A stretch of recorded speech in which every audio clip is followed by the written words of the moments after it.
Chapter 10. When the queen of Sheba heard of the fame of Solomon concerning the name of the Lord, she came to prove him with hard questions. She came to Jerusalem with a very great train, with camels that bore spices and very much gold and precious stones.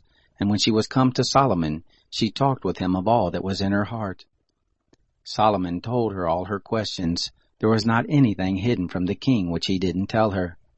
When the queen of Sheba had seen all the wisdom of Solomon, and the house that he had built, and the food of his table, and the sitting of his servants, and the attendance of his ministers, and their clothing, and his cupbearers, and his ascent by which he went up to the house of the Lord, there was no more spirit in her.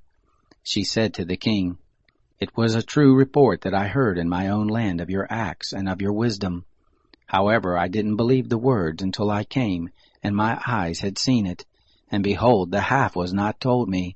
Your wisdom and prosperity exceed the fame which I heard. Happy are your men. Happy are these your servants who stand continually before you and who hear your wisdom. Blessed be the Lord your God, who delighted in you to set you on the throne of Israel, because the Lord loved Israel forever. Therefore he made you king, to do justice and righteousness."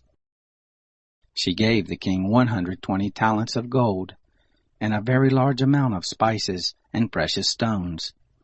There came no more again such abundance of spices as these which the queen of Sheba gave to King Solomon. The navy also of Hiram, that brought gold from Ophir, brought in from Ophir great quantities of almug trees and precious stones. The king made of the almug trees pillars for the house of the Lord, and for the king's house, harps also and psalteries for the singers. There came no such almug trees, nor were they ever seen again to this day. King Solomon gave to the queen of Sheba all her desire, whatever she asked, besides that which Solomon gave her of his royal bounty. So she turned and went to her own land, she and her servants.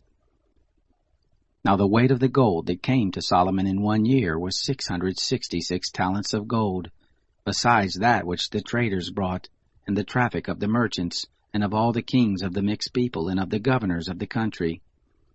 King Solomon made 200 bucklers of beaten gold.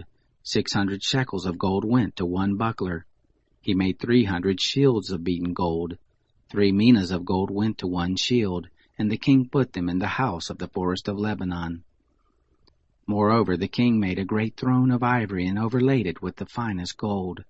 There were 6 steps to the throne, and the top of the throne was round behind, and there were stays on either side by the place of the seat, and 2 lions standing beside the stays. 12 lions stood there on the one side, and on the other, on the 6 steps. There was nothing like it made in any kingdom. All King Solomon's drinking vessels were of gold, and all the vessels of the house of the forest of Lebanon were of pure gold. None were of silver. It was accounted for nothing in the days of Solomon. For the king had a navy of Tarshish, with the navy of Hiram. Once every 3 years the navy came of Tarshish, bringing gold, and silver, ivory, and apes, and peacocks. So King Solomon exceeded all the kings of the earth in riches and in wisdom. All the earth sought the presence of Solomon, to hear his wisdom, which God had put in his heart.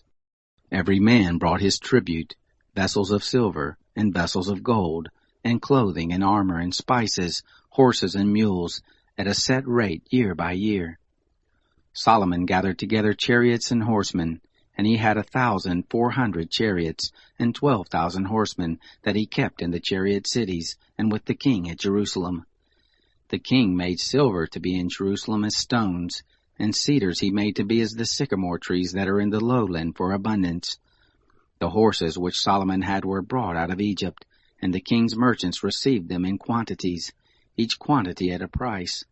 A chariot came up and went out of Egypt for 600 shekels of silver, and a horse for 150. And so for all the kings of the Hittites, and for the kings of Syria did they bring them out by their means.